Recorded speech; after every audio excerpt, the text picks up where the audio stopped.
ನಿನ್ನೆ ದಿನ ತರಗತಿಯಲ್ಲಿ ನಾವು ಬಾದಾಮಿ ಚಾಲುಕ್ಯರನ್ನು ಕುರಿತು ಅಧ್ಯಯನವನ್ನು ಮಾಡಿದ್ವಿ. ವಿಶೇಷವಾಗಿ ಇಮ್ಮಡಿ ಪುಲಿಕೇಶಿಯನ್ನು ಕುರಿತು ಅಧ್ಯಯನವನ್ನು ಮಾಡಿದ್ವಿ. ಇಮ್ಮಡಿ ಪುಲಿಕೇಶಿಯ ಜೀವನ ಮತ್ತು ಅವನ ಸೈನಿಕ ಸಾಧನೆಗಳನ್ನು ಕುರಿತು ನಿನ್ನೆ ಚರ್ಚೆಯನ್ನು ಮಾಡಿದ್ವಿ. ಹಿಂದಿನ ತರಗತಿಯಲ್ಲಿ ಚಾಲುಕ್ಯರ ಸಾಂಸ್ಕೃತಿಕ ಕೊಡುಗೆಗಳನ್ನು ಕುರಿತು ಅಧ್ಯಯನವನ್ನು ಮಾಡೋಣ. ಆ ಚಾಲುಕ್ಯರ ಸಾಂಸ್ಕೃತಿಕ ಕೊಡುಗೆಗಳಲ್ಲಿ ಆಡಳಿತ ಬರುತ್ತೆ, ಧರ್ಮ ಬರ್ತೈತಿ, ಆಮೇಲೆ ಕಲೆ ಮತ್ತು ವಾಸ್ತುಶಿಲ್ಪ ಬರ್ತೈತಿ, ಸಾಹಿತ್ಯ ಬರ್ತೈತಿ, ಆಮೇಲೆ ಅವರ ಒಂದು ಏನು ವಾಸ್ತುಶಿಲ್ಪ ಸ್ಥಳಗಳು ಬರ್ತವೆ. ಹಾಗಾಗಿ ಇವತ್ತು ಏನು ಬಾದಾಮಿ ಚಾಲುಕ್ಯರ ಸಾಂಸ್ಕೃತಿಕ ಕೊಡುಗೆಗಳು, ಅದರಲ್ಲಿ ಮೊದಲನೇದಾಗಿ ಆಡಳಿತವನ್ನು ನೋಡೋಣ ಅಂತೇಳಿ. ಆಡಳಿತದಲ್ಲಿ ರಾಜನು ಸರ್ವೋಚ್ಚ ಏನು ಅಧಿಕಾರವನ್ನು ಅನುಭವಿಸ್ತಕ್ಕಂಥ ವ್ಯಕ್ತಿಯಾಗಿರ್ತಾನೆ. ಇಲ್ಲಿ ಅಧಿಕಾರ ಅನ್ನೋದು ವಂಶ ಪಾರಂಪರ್ಯವಾಗಿತ್ತು. ಯಾವಾಗಲೂ ಜ್ಯೇಷ್ಠ ಪುತ್ರನಿಗೆ ಅಥವಾ ಮಗನ ಅಂದ್ರೆ ಹಿರಿಯ ಮಗನಿಗೆ, ರಾಜನ ಹಿರಿಯ ಮಗನಿಗೆ ಪಟ್ಟಾಧಿಕಾರವನ್ನು ಮಾಡ್ತಾ ಇದ್ರು ಅಂತೇಳಿ. ಆ ರಾಜನ ಬಳಿಯೇ ಎಲ್ಲ ಹಣಕಾಸು, ನ್ಯಾಯಿಕ ಮತ್ತು ಸೈನ್ಯ ಅಧಿಕಾರಿಗಳು ಮತ್ತು ಮುಖ್ಯವಾದಂತ ಎಲ್ಲ ಅಧಿಕಾರಿಗಳು ರಾಜನ ಬಳಿ ಇದ್ದವು, ಅವನ ಕೈಯಲ್ಲಿ ಇದ್ದವು ಅಂತೇಳಿ. ರಾಜನು ನೀತಿಶಾಸ್ತ್ರದಲ್ಲಿ ಹೇಳಿದಂತೆ ಪ್ರಜಾ ಕಲ್ಯಾಣವನ್ನು ಮಾಡ್ತಕ್ಕಂಥದ್ದು ಆತನ ಆದ್ಯ ಕರ್ತವ್ಯವಾಗಿತ್ತು ಅಂತೇಳಿ. ಅವರು ಎಲ್ಲ ಏನ್ ಚಾಲುಕ್ಯರ ರಾಜರಿದ್ದಾರಲ್ಲ, ತಮ್ಮನ್ನು ಪರಮ ಭಾಗವತರು ಅಂತೇಳಿ ಕರೆದುಕೊಳ್ತಾ ಇದ್ರು. ಮತ್ತೆ ರಾಜನ ಏನು ಮಕ್ಕಳನ್ನ ಯುವರಾಜರನ್ನಾಗಿ ಮಾಡಿ ಪ್ರಾಂತ್ಯಗಳಿಗೆ ನೇಮಿಸ್ತಾ ಇದ್ರು ಅಂತೇಳಿ. ತಮ್ಮ ಪ್ರಾಂತ್ಯಗಳು ಎಲ್ಲೆಲ್ಲಿದ್ವು ಆ ಪ್ರಾಂತ್ಯಾಧಿಕಾರಿಗಳನ್ನಾಗಿ ಯುವರಾಜರನ್ನ ನೇಮಿಸ್ತಾ ಇದ್ರು ಅಂತೇಳಿ. ಅಂದ್ರೆ ಇಲ್ಲಿ ಉದಾಹರಣೆಗೆ ಪುಲಿಕೇಶಿ ಜಯಸಿಂಹನನ್ನ ಗುಜರಾತಿಗೂ ಮತ್ತು ವಿಷ್ಣುವರ್ಧನನ್ನ ಏನ್ ಮಾಡಿದ್ದ, ವೆಂಗಿ ಮಂಡಲಕ್ಕೆ ನೇಮಿಸಿದ್ರು. ಕೆಲವು ಸಂದರ್ಭದಲ್ಲಿ ಮಕ್ಕಳನ್ನ, ಕೆಲವು ಸಂದರ್ಭದಲ್ಲಿ ಸಹೋದರರನ್ನು ಕೂಡ ಇವರು ನೇಮಿಸ್ತಾ ಇದ್ರು ಅಂತೇಳಿ ಹೇಳ್ಬೋದು. ಬಾದಾಮಿ ಚಾಲುಕ್ಯರ ಆಡಳಿತದಲ್ಲಿ ರಾಣಿಯರು ಕೂಡ ಭಾಗವಹಿಸ್ತಾ ಇದ್ದಕ್ಕೆ ಉಲ್ಲೇಖಗಳಿದ್ದಾವೆ. ರಾಜನಿಗೆ ರಾಜನ ಇಲ್ಲದ ಸಂದರ್ಭದಲ್ಲಿ ಮತ್ತು ಅಗತ್ಯ ಬಿದ್ದ ಸಂದರ್ಭದಲ್ಲಿ ಮಹಿಳೆಯರು ಮತ್ತು ರಾಣಿಯರು ವಿಶೇಷವಾಗಿ ರಾಣಿಯರು ಆಡಳಿತದಲ್ಲಿ ಭಾಗಿಯಾಗ್ತಾ ಇದ್ರು ಅಂತೇಳಿ. ಜೊತೆಗೆ ರಾಜನ ನೆರವಿಗಾಗಿ ಮಂತ್ರಿ ಮಂಡಲ ಇತ್ತು. ಅದರಲ್ಲಿ ವಿಶೇಷವಾಗಿ ಮಹಾಸಂಧಿ ವಿಗ್ರಹಿ, ಸಾಮಂತಾಧಿಕಾರಿ, ದಂಡಾಧಿಕಾರಿ, ಲೇಖಕ, ವಿಷಯಪತಿಯರು, ಈ ರೀತಿಯಾಗಿ ಮಂತ್ರಿ ಮಂಡಲ ಅವರ ಒಂದು ನೆರವಿಗಾಗಿ ಸದಾ ಸಿದ್ಧವಾಗಿರ್ತಾ ಇತ್ತು ಅಂತೇಳಿ ಹೇಳ್ಬೋದು. ಯಾರ ನೆರವಿಗೆ ಅಂದ್ರ ಬಾದಾಮಿ ಚಾಲುಕ್ಯರ ರಾಜನಿಗೆ ನೆರವಾಗ್ಲಿಕ್ಕೆ ಅವರ ಮಂತ್ರಿ ಮಂಡಲ ಇತ್ತು ಅಂತೇಳಿ ಹೇಳ್ಬೋದು. ಜೊತೆಗೆ ಆಡಳಿತದ ಅನುಕೂಲಕ್ಕಾಗಿ ಅವರು ಏನು ವಿಂಗಡಣೆ ಮಾಡ್ಕೊಂಡಿರ್ತಾರೆ. ಪ್ರಾಂತ್ಯ, ನಾಡು ಅಂದ್ರೆ ಸಾಮ್ರಾಜ್ಯವನ್ನು ಇಲ್ಲಿ ಪ್ರಾಂತ್ಯ ಅಂತ ವಿಂಗಡಣೆ ಮಾಡ್ತಾರೆ. ಪ್ರಾಂತ್ಯದ ಕೆಳಗಡೆ ನಾಡು ಬರ್ತೈತಿ, ನಾಡದ ಕೆಳಗಡೆ ವಿಷಯ ಬರ್ತೈತಿ, ವಿಷಯದ ಕೆಳಗಡೆ ಗ್ರಾಮಗಳು ಬರ್ತಾ ಇತ್ತು. ಅಂದ್ರೆ ಪಿರಮಿಡ್ ಆಕಾರದಲ್ಲಿ ಸಾಮ್ರಾಜ್ಯ ಮತ್ತು ರಾಜ ಅದರ ಕೇಂದ್ರೀಕರಣ ಭಾಗದಲ್ಲಿದ್ರೆ, ಅಂದ್ರೆ ಅಧಿಕಾರದ ಮೇಲ್ಮಟ್ಟದಲ್ಲಿದ್ರೆ, ಗ್ರಾಮಗಳು ಅಧಿಕಾರದ ಕೆಳಮಟ್ಟದಲ್ಲಿ ಇದ್ವು ಅಂತೇಳಿ ಹೇಳ್ಬೋದು. ಪ್ರಾಂತ್ಯಗಳಿಗೆ ಯುವರಾಜರನ್ನ ರಾಜಪಾಲರನ್ನಾಗಿ ನೇಮಿಸ್ತಾ ಇದ್ರು. ವಿಷಯಗಳಿಗೆ ವಿಷಯಪತಿ ಇರ್ತಾ ಇದ್ದ ಮತ್ತು ವಿನಯಪತಿ ಇರ್ತಾ ಇದ್ದ. ಅವರ ಕೆಳಗಡೆ ಈ ಗ್ರಾಮಿಣಿ ಅಥವಾ ಗೌಡ ಏನಿದ್ದಾನಲ್ಲ, ಅವನು ಅಧಿಕಾರವನ್ನ ನಡೆಸ್ತಾ ಇದ್ನ ಅಂತೇಳಿ. ಕೆಲವು ಸಂದರ್ಭದಲ್ಲಿ ಪಟ್ಟಣ ಸ್ವಾಮಿ ಅಂದ್ರೆ ಸ್ವಲ್ಪ ದೊಡ್ಡ ಗ್ರಾಮಗಳಿದ್ದಾವ, ಅವು ಪಟ್ಟಣಗಳಂತ ಏನಾದ್ರು ಕರೆದುಕೊಂಡಂದ್ರ ಅವುಗಳಿಗೆ ಪಟ್ಟಣ ಸ್ವಾಮಿಗಳನ್ನು ಕೂಡ ನೇಮಿಸ್ತಾ ಇದ್ರು ಅಂತೇಳಿ.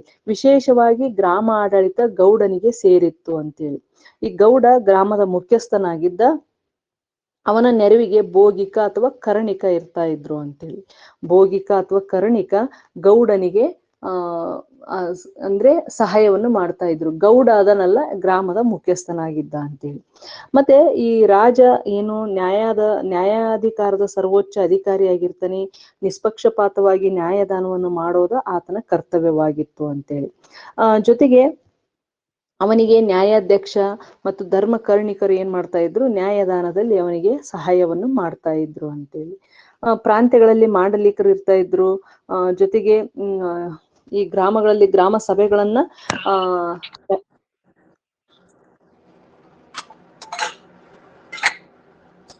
ಯಾರು ಮ್ಯೂಟ್ ಮಾಡ್ಕೊಳ್ಳಿ, ಅದು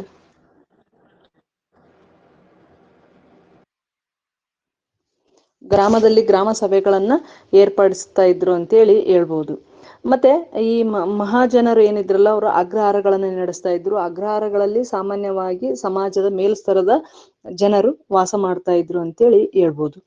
ಇನ್ನ ಚಾಲುಕ್ಯರ ಕಂದಾಯ ವ್ಯವಸ್ಥೆ ಹೇಗಿತ್ತಪ್ಪ ಅಂದ್ರ, ಭೂ ಕಂದಾಯ ಅವರ ಒಂದು ರಾಜ್ಯದ ಮೂಲ ಆದಾಯವಾಗಿತ್ತು. ಅದನ್ನ ಸಿದ್ದಯ್ಯ ಅಂತೇಳಿ ಕರಿತಾ ಇದ್ರು. ಭೂ ಕಂದಾಯವನ್ನ ಅವರು ಸಿದ್ದಯ್ಯ ಅಂತೇಳಿ ಕರಿತಾ ಇದ್ರು.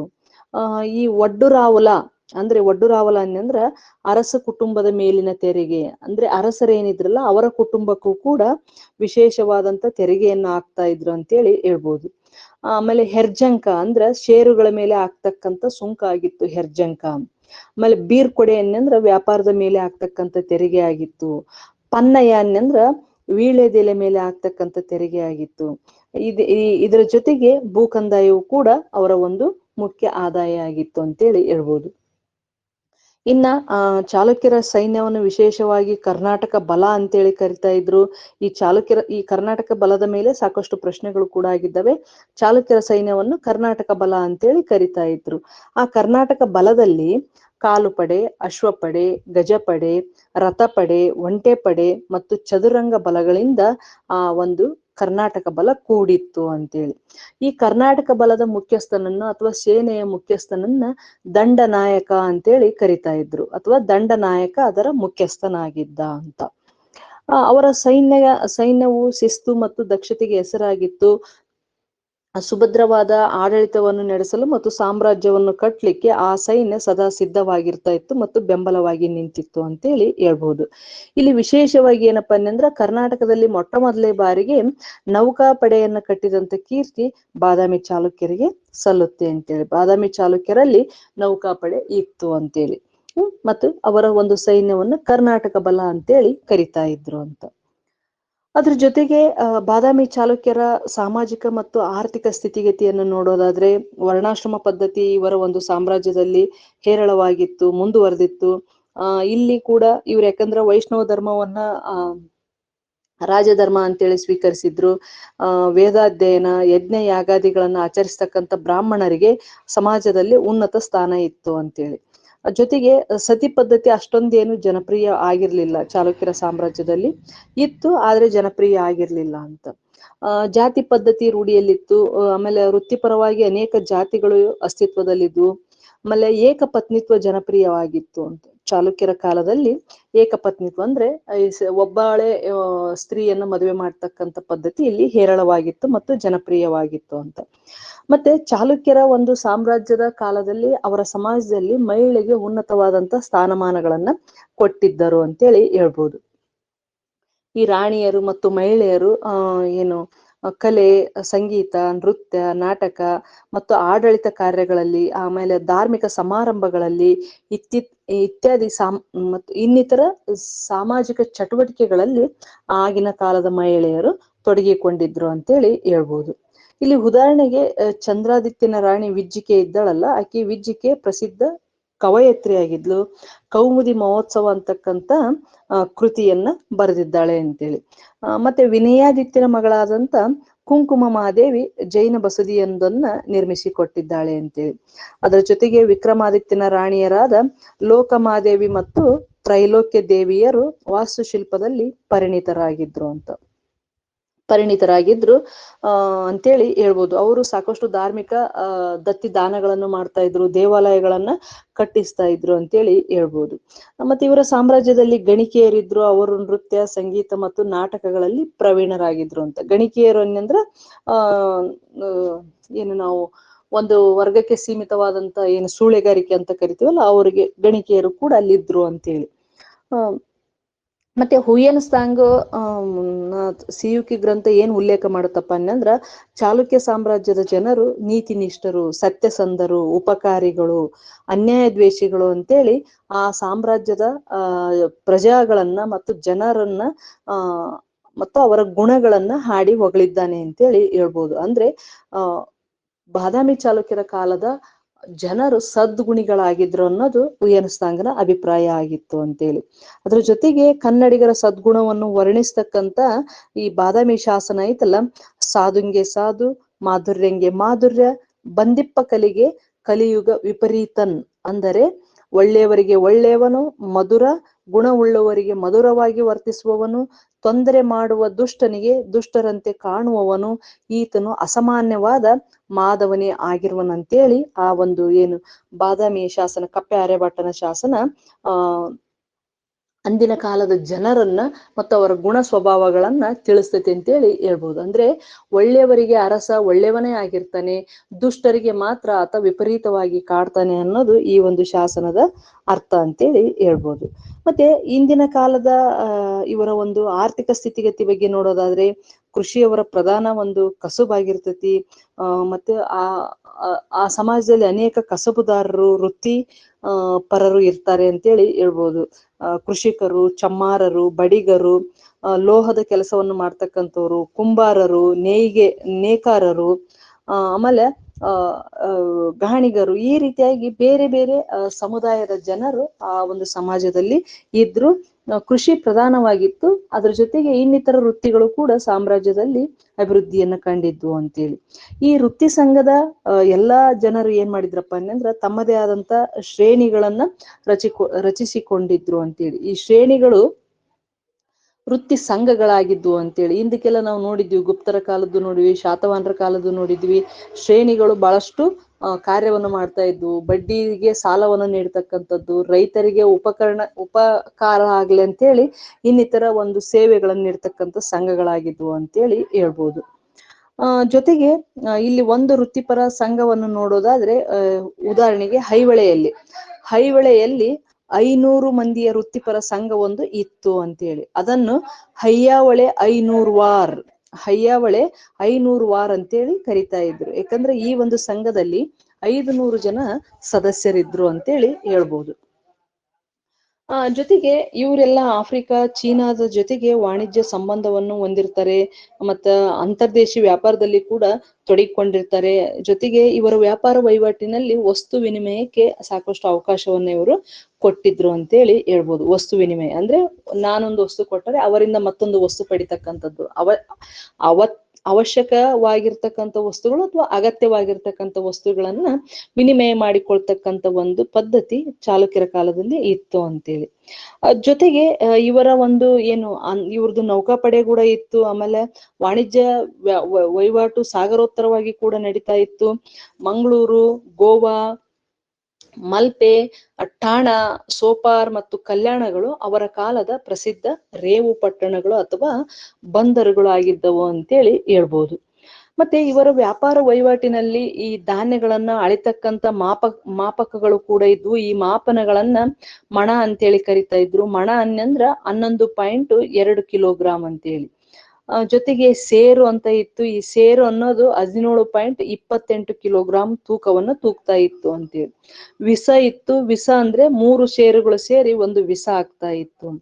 ರಾಜಸೇರು, ನಿರ್ವರ್ತನೆ ಅಂತಕ್ಕಂಥದ್ದು ಭೂಮಿಯನ್ನು ಅಳತೆ ಮಾಡ್ತಕ್ಕಂಥ ಒಂದು ಮಾಪಕ ಆಗಿತ್ತು ಅಂತೇಳಿ. ಇದ್ರ ಜೊತೆಗೆ ಕರೆಕ್ಟ್ ಆಗಿರ್ತಕ್ಕಂಥ ಮತ್ತು ನಿಖರವಾಗಿರ್ತಕ್ಕಂಥ ತೂಕ ಮತ್ತು ಅಳತೆಯ ಮಾದರಿಗಳನ್ನು ಅವರು ರೂಢಿಸಿಕೊಂಡಿದ್ರು ಅಂತೇಳಿ ಹೇಳ್ಬೋದು, ಯಾರು? ಚಾಲುಕ್ಯರು.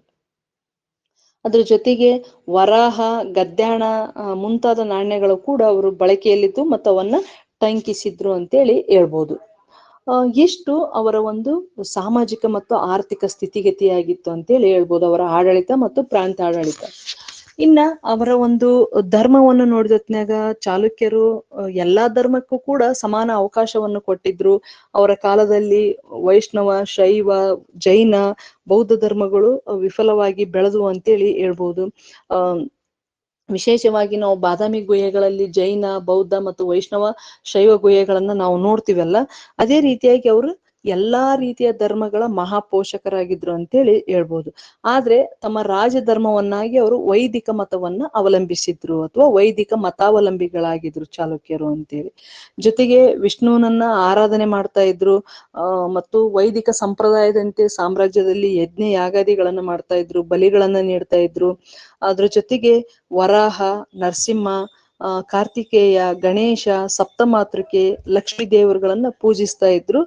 ಜೊತೆಗೆ ವಿಷ್ಣುವಿನ ದಶಾವತಾರಗಳನ್ನು ಕೂಡ ಅವರು ಆರಾಧಿಸ್ತಾ ಇದ್ರು ಅಂತೇಳಿ ಹೇಳ್ಬೋದು. ಜೊತೆಗೆ ಶ್ರೀವಲ್ಲಭ, ಪೃಥ್ವಿವಲ್ಲಭ, ಪರಮ ಭಾಗವತ ಎಂಬ ಬಿರುದುಗಳಿದ್ದಾವಲ್ಲ, ಇವು ವಿಷ್ಣು ಪಂಥ ಅಥವಾ ವೈಷ್ಣವ ಪಂಥವನ್ನ ಹೋಲುತ್ತಿದ್ದು ಅದನ್ನ ಅಭಿವ್ಯಕ್ತಿಪಡಿಸ್ತವೆ ಅಂತೇಳಿ ಹೇಳ್ಬೋದು. ಹಾಗಾಗಿ ಅವರು ವೈದಿಕ ಮತಾವಲಂಬಿಗಳಾಗಿದ್ರು ಅಂತೇಳಿ. ಇಲ್ಲಿ ವಿಶೇಷವಾಗಿ ಇಮ್ಮಡಿ ಪುಲಿಕೇಶಿ ಇದ್ದನಲ್ಲ, ಇವನು ಪರಮ ಭಾಗವತ ಎಂಬ ಬಿರುದನ್ನು ಪಡೆದುಕೊಂಡಿದ್ದ ಮತ್ತು ಆ ವಿಷ್ಣುವಿನ ಆರಾಧಕನಾಗಿದ್ದ ಅಂತೇಳಿ ಹೇಳ್ಬೋದು. ಜೊತೆಗೆ ಅರ್ಧನಾರೀಶ್ವರ, ನರಸಿಂಹ, ನಟರಾಜ, ಮಹಿಷಮರ್ದಿನಿ ಮೂರ್ತಿಗಳು ಅವರ ಒಂದು ಧಾರ್ಮಿಕ ಸಹಿಷ್ಣುತೆಯನ್ನ ಎತ್ತಿ ಹಿಡಿತವೆ. ಅಂದ್ರೆ ಅವರು ವೈಷ್ಣವ ಧರ್ಮಕ್ಕೆ ಕೊಟ್ಟಷ್ಟೇ ಮಾನ್ಯತೆಯನ್ನ ಶೈವ ಧರ್ಮಕ್ಕೂ ಕೂಡ ಕೊಟ್ಟಿದ್ರು ಅಂತೇಳಿ ಹೇಳ್ಬೋದು. ಹಾಗಾಗಿ ಇವರ ಕಾಲದಲ್ಲಿ ಶೈವ ಪಂಥವು ಕೂಡ ಪೋಷಣೆಯಲ್ಲಿತ್ತು, ಅದು ಕೂಡ ಏನು ಅಭಿವೃದ್ಧಿಯನ್ನ ಕಂಡಿತು ಅಂತೇಳಿ ಹೇಳ್ಬೋದು. ವಿಶೇಷವಾಗಿ ಏನು ಪಾಶುಪತ ಲಾಕುಲಿಶ ಏನು ಜಾರಿಗೆ ತಮ್ಮನ್ನಲ್ಲ ಅಥವಾ ಸ್ಥಾಪಿಸಿದಂತ ಶೈವ ಪಂಥ ಮತ್ತು ಕಾಳಮುಖ ಶೈವ ಪಂಥಗಳು ಚಾಲುಕ್ಯರ ಕಾಲದಲ್ಲಿ ಅಭಿವೃದ್ಧಿಯನ್ನ ಕಂಡವು ಮತ್ತು ಅತ್ಯಂತ ಪ್ರಚಾರದಲ್ಲಿದ್ವು ಅಂತೇಳಿ ಹೇಳ್ಬಹುದು. ವಿಶೇಷವಾಗಿ ಏನು ಮಂಗಳೇಶ ಕೂಡ ಶಿವಭಕ್ತನಾಗಿರ್ತಾನೆ, ಶೈವನಾಗಿರ್ತಾನೆ. ಅವನು ಮಹಾಕೂಟೇಶ್ವರ ಶೈವ ದೇವಾಲಯವನ್ನು ಕೂಡ ನಿರ್ಮಾಣ ಮಾಡ್ತಾನೆ. ಆಮೇಲೆ ವಿಜಯಾದಿತ್ಯ ಕೂಡ ಶೈವ ಪಂಥದ ಪೋಷಕನಾಗಿರ್ತಾನೆ. ಪಟ್ಟದ ಕಲ್ಲಿನಲ್ಲಿ ಒಂದು ಶಿವನ ದೇವಾಲಯವನ್ನು ಕೂಡ ನಿರ್ಮಿಸ್ತಾರೆ ಅಂತೇಳಿ ಹೇಳ್ಬೋದು. ಜೊತೆಗೆ ವಿರೂಪಾಕ್ಷೇಶ್ವರ ದೇವಸ್ಥಾನ, ಸಂಗಮೇಶ್ವರ ದೇವಸ್ಥಾನ, ಈ ಎಲ್ಲ ದೇವಾಲಯಗಳು ಕೂಡ ಶೈವ ಧರ್ಮ ಅವರ ಕಾಲದಲ್ಲಿ ಪೋಷಣೆಯಲ್ಲಿತ್ತು ಎಂಬುದಕ್ಕೆ ಉದಾಹರಣೆಯನ್ನಾಗಿ ಕೂಡ ನಾವು ತೆಗೆದುಕೊಳ್ಬಹುದು ಅಂತೇಳಿ. ಜೊತೆಗೆ ಪಲ್ಲವರ ಒಂದು ಏನು ಕಂಚಿಯಿಂದ ತಂದಂತ ಶೈವ ಮೂರ್ತಿಗಳನ್ನು ಕೂಡ ಅವರು ಪಟ್ಟದ ಕಲ್ಲಿನಲ್ಲಿ ಪ್ರತಿಷ್ಠಾಪನೆ ಮಾಡ್ತಾರೆ ಅನ್ನೋದು ಕೂಡ ಒಪ್ಪತಕ್ಕಂತ ಮಾತು ಅಂತೇಳಿ. ಅದ್ರ ಜೊತೆಗೆ ಅವರ ಕಾಲದಲ್ಲಿ ಜೈನ ಧರ್ಮ ಕೂಡ ಪೋಷಣೆಯಲ್ಲಿತ್ತು, ಸಹಪೋಷಣೆಯಲ್ಲಿ. ಇಮ್ಮಡಿ ಪುಲಿಕೇಶಿಯ ದಂಡನಾಯಕ ಮತ್ತು ಆಸ್ಥಾನ ಕವಿಯಾದಂತ ರವಿಕೀರ್ತಿ ಇದ್ದಾನಲ್ಲ, ಇವನು ಜೈನನಾಗಿರ್ತಾನೆ ಅಂತೇಳಿ ಹೇಳ್ಬೋದು. ಇವನು ಐಹೊಳೆಯಲ್ಲಿ ಒಂದು ಜಿನಾಲಯವನ್ನು ನಿರ್ಮಾಣ ಮಾಡ್ತಾನೆ ಮತ್ತು ಜೈನ ಅಗ್ರಹಾರಗಳಿಗೆ ಮತ್ತು ಬಸದಿಗಳಿಗೆ ಸಾಕಷ್ಟು ದಾನ ದತ್ತಿಗಳನ್ನು ಕೂಡ ಕೊಡ್ತಾರೆ ಅಂತೇಳಿ ಹೇಳ್ಬೋದು. ಇಲ್ಲಿ ಉದಾಹರಣೆಯಾಗಿ ನೋಡೋದಾದ್ರೆ ವಿನಯಾದಿತ್ಯ ಇದ್ದಾನಲ್ಲ, ವಿನಯಾದಿತ್ಯ ಈ ಗುಡ್ಡಿಗೆರೆ ಹಳ್ಳಿಯನ್ನ ಈ ಜೈನರ ಅಗ್ರಹಾರಕ್ಕಾಗಿ ಬಿಟ್ಟು ಕೊಟ್ಟಿರ್ತಾನೆ ಅಂತೇಳಿ. ಮತ್ತೆ ಎರಡನೇ ವಿಕ್ರಮಾದಿತ್ಯ ಕೂಡ ಪುಲಿಗೆರೆ ಜೈನ ಬಸದಿಯ ಉದ್ಧಾರಕ್ಕೆ ಹಲವು ಹಳ್ಳಿಗಳನ್ನ ದಾನವಾಗಿ ಕೊಟ್ಟ ಅಂತೇಳಿ. ಇಲ್ಲಿ ಪುಲಿಗೆರೆ ಅನ್ನಂದ್ರ ಇಂದಿನ ಲಕ್ಷ್ಮೇಶ್ವರ ಅಂತ. Lakshmeshwar once upon A time Lakkundi, Lakshmeshwar ಇವೆಲ್ಲವೂ ಜೈನ ಧರ್ಮದ ಖ್ಯಾತ ಕೇಂದ್ರಗಳಾಗಿದ್ವು ಅಂತೇಳಿ ಹೇಳ್ಬೋದು. ಇಲ್ಲಿಗೆ ಕೂಡ ಅವರು ಏನ್ ಮಾಡಿದ್ರು, ಸಾಕಷ್ಟು ದಾನವನ್ನ ಕೊಟ್ಟಿದ್ರು ಅಂತೇಳಿ. ಮತ್ತೆ ಎಸ್ ಆಲ್ಟೇಕರ್ ಅವರು ಒಂದು ಕಡೆಗೆ ಉಲ್ಲೇಖ ಮಾಡ್ತಾರೆ, ಅಂದು 30% ಜೈನರು ಅವರ ಸಾಮ್ರಾಜ್ಯದಲ್ಲಿ ಇದ್ದರು ಅಂತೇಳಿ. ಮತ್ತೆ ಇವ್ರು ಏನ್ ಮಾಡ್ತಾರೆ, ಪಲ್ಲವರ ಮೇಲೆ ದಾಳಿ ಮಾಡಿದ ಸಂದರ್ಭದಲ್ಲಿ ಪಲ್ಲವರಂತೆ ನಾಶವನ್ನು ಮಾಡದೆ ಪಲ್ಲವರ ಕಾಲದ ದೇವಾಲಯಗಳನ್ನ ರಕ್ಷಣೆ ಮಾಡ್ತಾರೆ, ಅಲ್ಲಿರ್ತಕ್ಕಂಥ ಮೂರ್ತಿಗಳನ್ನ ಇಲ್ಲಿ ತಂದು ಪ್ರತಿಷ್ಠಾಪನೆ ಮಾಡ್ತಾರೆ. ಹಾಗಾಗಿ ಹಿಂದೂ ಧರ್ಮಕ್ಕೆ ಮತ್ತು ಏನು ವಿಶೇಷವಾಗಿ ಎಲ್ಲ ಧರ್ಮಗಳಿಗೆ ಕೂಡ ಇವರು ದೊಡ್ಡದಾದಂತ ಮತ್ತು ಶ್ರೇಷ್ಠವಾದಂತ ಕೊಡುಗೆಯನ್ನ ನೀಡಿದ್ದಾರೆ ಅಂತೇಳಿ ಹೇಳ್ಬೋದು. ಹಾಗಾಗಿ ಇವರ ಕಾಲದಲ್ಲಿ ವೈಷ್ಣವ ಪಂಥ, ಶೈವ ಪಂಥ ಏನೇ ಇದ್ರೂ ಕೂಡ ಹಿಂದೂ ಧರ್ಮ ಅಭಿವೃದ್ಧಿಯನ್ನ ಕಂಡಿತು ಮತ್ತು ಏನಪ್ಪಾ ಅದರ ಒಂದು ನವೋದಯ ಪ್ರಾರಂಭವಾಯಿತು ಅಂತೇಳಿ ಹೇಳ್ಬೋದು. ಅದ್ರ ಜೊತೆಗೆ ಬೌದ್ಧ ಧರ್ಮ ಕೂಡ ಪೋಷಣೆಯಲ್ಲಿರ್ತೈತಿ. ಅಂದ್ರೆ ಇಲ್ಲಿ ವೈಷ್ಣವ ಶೈವ ಧರ್ಮಕ್ಕೆ ಕೊಟ್ಟಷ್ಟು ಮಾನ್ಯತೆ ಇಲ್ಲದೆ ಇದ್ರು ಕೂಡ ಏನು ಬೌದ್ಧ ಧರ್ಮಕ್ಕೆ ಇವರು ಸಾಕಷ್ಟು ಏನು ಆಸರೆಯನ್ನ ನೀಡಿದ್ರು ಅಂತೇಳಿ. ವಿಶೇಷವಾಗಿ ಹುಯೇನಸ್ಥಾಂಗನೆ ಉಲ್ಲೇಖ ಮಾಡ್ತಾನೆ, ಅವರ ಸಾಮ್ರಾಜ್ಯದಲ್ಲಿ, ಯಾರು ಚಾಲುಕ್ಯರ ಸಾಮ್ರಾಜ್ಯದಲ್ಲಿ 100 ಬೌದ್ಧ ಸಂಘರಾಮಗಳಿದ್ವು ಅಂತೇಳಿ. ಜೊತೆಗೆ 10,000 ಬೌದ್ಧರು ಇದ್ದರು ಅಂತೇಳಿ. ಹಾಗೂ ಅಶೋಕನಿಂದ ನಿರ್ಮಿತ ಒಂದು ಬೌದ್ಧ ಸ್ತೂಪವ ಇಲ್ಲಿತ್ತು ಅಂತೇಳಿ ಅವನು ಹುಯೇನಸ್ಥಾಂಗ್ ಉಲ್ಲೇಖವನ್ನು ಮಾಡಿದ್ದಾನೆ ಅಂತೇಳಿ. ಇಷ್ಟು ಅವರ ಒಂದು ಧಾರ್ಮಿಕ ನೀತಿಯಾಗಿತ್ತು. ಧಾರ್ಮಿಕವಾಗಿ ಸಹಿಷ್ಣುಗಳೇ ಆಗಿದ್ರು, ವೈದಿಕ ಮತವನ್ನ ಅವಲಂಬಿಸಿದ್ರು ಕೂಡ ಬೇರೆ ಧರ್ಮಗಳನ್ನ ಅವರು ಪೋಷಿಸ್ತಾ ಇದ್ರು ಅನ್ನೋದಕ್ಕ ಅವರ ಕಾಲದ ದೇವಾಲಯಗಳು ಮತ್ತು ಇನ್ನಿತರ ವಿಷಯಗಳು ನಮಗೆ ಮುಖ್ಯ ಆಗ್ತವೆ ಅಂತೇಳಿ ಹೇಳ್ಬೋದು. ಇನ್ನ ಚಾಲುಕ್ಯರ ಸಾಹಿತ್ಯವನ್ನು ಕುರಿತು ಮಾತನಾಡೋದಾದ್ರೆ ಸಾಕಷ್ಟು ಸಾಹಿತ್ಯಿಕ ಕೃತಿಗಳು ಇವರ ಒಂದು ಕಾಲದಲ್ಲಿ ಏನು ಬೆಳವಣಿಗೆಯನ್ನು ಕಾಣ್ತವೆ ಅಂತ ಹೇಳ್ಬೋದು. ವಿಶೇಷವಾಗಿ ಸಂಸ್ಕೃತ ಮತ್ತು ಕನ್ನಡ ಸಾಹಿತ್ಯ, ಕನ್ನಡ ಭಾಷೆಯಲ್ಲಿ ಸಾಕಷ್ಟು ಕೃತಿಗಳು ರಚನೆ ಆಗ್ತವೆ ಅಂತೇಳಿ. ಇವರು ಸಂಸ್ಕೃತ ಮತ್ತು ಕನ್ನಡ ಸಾಹಿತ್ಯ ಈ ಭಾಷೆಗೆ ಸಾಕಷ್ಟು ಪ್ರೋತ್ಸಾಹವನ್ನು ನೀಡಿರ್ತಾರೆ. ಇವರ ಒಂದು ಶಾಸನಗಳು ಕೂಡ ಬಹುತೇಕವಾಗಿ ಸಂಸ್ಕೃತದಲ್ಲಿದ್ದಾವೆ ಅಂತೇಳಿ ಹೇಳ್ಬೋದು. ಅದ್ರ ಜೊತೆಗೆ ಈ ಸಂಸ್ಕೃತ ಭಾಷೆಯಲ್ಲಿದ್ರು ಕೂಡ ಇವರ ಲಿಪಿ ಏನಾಗಿತ್ತಪ್ಪ ಅನ್ನಂದ್ರ ಹಳೆಗನ್ನಡ ಆಗಿತ್ತು ಅಂತೇಳಿ. ಕನ್ನಡದ ಲಿಪಿ ಸಂಸ್ಕೃತ ಭಾಷೆ ಅಂತೇಳಿ. ಮತ್ತೆ ಈ ಕೀರ್ತಿವರ್ಮನ ಸಾಧನೆಗಳನ್ನು ತಿಳಿಸ್ತಕ್ಕಂಥ ಈ ಮಾಕೂಟ ಸ್ತಂಭ ಶಾಸನ ಐತಲ್ಲ, ಇದು ಸಂಸ್ಕೃತದಲ್ಲಿ ಐತಿ ಅಂತೇಳಿ. ಆಮೇಲೆ ಐಹೊಳೆ ಶಾಸನ ಏನಪ್ಪಾ ಅನ್ನಂದ್ರ ಸಂಸ್ಕೃತದಲ್ಲಿದ್ದು ಕನ್ನಡದ ಹಳೆಗನ್ನಡದ ಲಿಪಿಯನ್ನ ಹೊಂದಿದೆ ಅಂತೇಳಿ. ಜೊತೆಗೆ ಕಾಳಿದಾಸನ ರಘುವಂಶ ಮತ್ತು ಕೌಟಿಲ್ಯನ ಅರ್ಥಶಾಸ್ತ್ರಗಳ ಪ್ರೇರಣೆಗಳಿಂದಾಗಿ ಇವ್ರೇನ್ ಮಾಡಿದ್ರಪ್ಪ ಅನ್ನಂದ್ರ ಅಂದ್ರೆ ಆ ಅರಸರ ಪ್ರೇರಣೆಗಳಿಂದಾಗಿ ತಮ್ಮ ಆಸ್ಥಾನಗಳಲ್ಲಿ ಕವಿಗಳಿಗೆ ಆಶ್ರಯನ ನೀಡತಕ್ಕಂಥದ್ದು ಮತ್ತು ಆಸ್ಥಾನ ಕವಿಗಳನ್ನ ಇಟ್ಟುಕೊಳ್ತಕ್ಕಂಥ ಪರಿಪಾಠವನ್ನ ಬೆಳೆಸ್ತಾರೆ ಅಂತೇಳಿ ಹೇಳ್ಬೋದು. ಇದಕ್ಕೆ ಪ್ರೇರಣೆ ಯಾರನ್ನಂದ್ರ ಕಾಳಿದಾಸ ಮತ್ತು ಕೌಟಿಲ್ಯ ಅಂತೇಳಿ ಹೇಳ್ಬೋದು.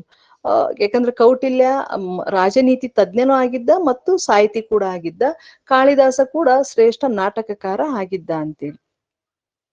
ಅದರಂತೆ ಇಮ್ಮಡಿ ಪುಲಿಕೇಶಿ ಏನ್ ಮಾಡ್ತಾನೆ, ತನ್ನ ಆಸ್ಥಾನದ ಕವಿಯನ್ನಾಗಿ ರವಿಕೀರ್ತಿಯನ್ನ ನೇಮಕ ಮಾಡ್ಕೊಳ್ತಾನೆ.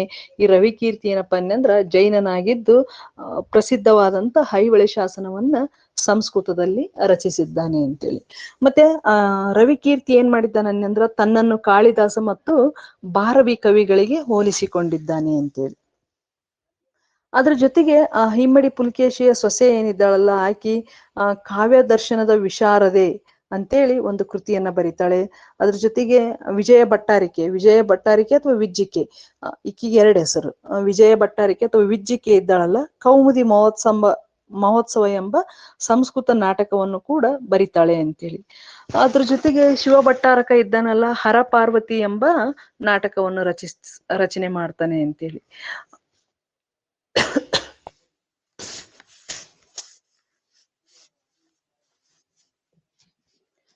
ಹಾಗೂ ಪೂಜ್ಯಪಾದರು ಎಂಬ ಮತ್ತೊಬ್ಬ ಕವಿಗಳಿರ್ತಾರೆ. ಇವರು ಶಬ್ದಾವತಾರ ಎಂಬ ವ್ಯಾಕರಣ ಗ್ರಂಥವನ್ನ ರಚನೆ ಮಾಡ್ತಾರೆ ಅಂತೇಳಿ.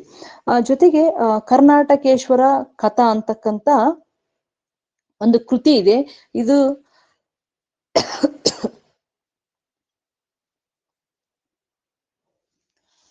ಈ ಕರ್ನಾಟಕೇಶ್ವರ ಕಥಾವು ಇಮ್ಮಡಿ ಪುಲಿಕೇಶಿಯನ್ನು ಹೊಗಳ್ತಕ್ಕಂಥ ಕೃತಿ. ಇದನ್ನ ಪೂಜ್ಯಪಾದರು ರಚನೆ ಮಾಡಿದ್ರ ಅಥವಾ ಬೇರೆ ಯಾರು ರಚನೆ ಮಾಡಿದ್ರ ಉಲ್ಲೇಖಗಳಿಲ್ಲ. ಇದು ಹಿಮ್ಮಡಿ ಪುಲಿಕೇಶಿಯನ್ನು ಹೊಗಳ್ತಕ್ಕಂಥ ಒಂದು ಕೃತಿಯಾಗಿತ್ತು ಅಂತೇಳಿ. ಜೊತೆಗೆ ಐಹೊಳೆಯಲ್ಲಿ ಒಂದು ವಿಶ್ವವಿದ್ಯಾಲಯವನ್ನು ಕೂಡ ನಾವು ನೋಡಬಹುದಾಗಿತ್ತು. ಇವರು ಶಿಕ್ಷಣಕ್ಕೂ ಕೂಡ ಅಷ್ಟೇ ಮಹತ್ವವಾದಂತ ಒಂದು ಆದ್ಯತೆಯನ್ನ ನೀಡಿದ್ರು ಅಂತೇಳಿ ಹೇಳ್ಬಹುದು. ಇನ್ನ ವೆರಿ ಇಂಪಾರ್ಟೆಂಟ್ ಏನಪ್ಪಾ ಅನ್ನಂದ್ರ ಚಾಲುಕ್ಯರ ಕಾಲದ ಕಲೆ ಮತ್ತು ವಾಸ್ತುಶಿಲ್ಪ ಅಂತ. ಚಾಲುಕ್ಯರ ಕಾಲದ ಕಲೆ ಮತ್ತು ವಾಸ್ತುಶಿಲ್ಪ ಅಂತ.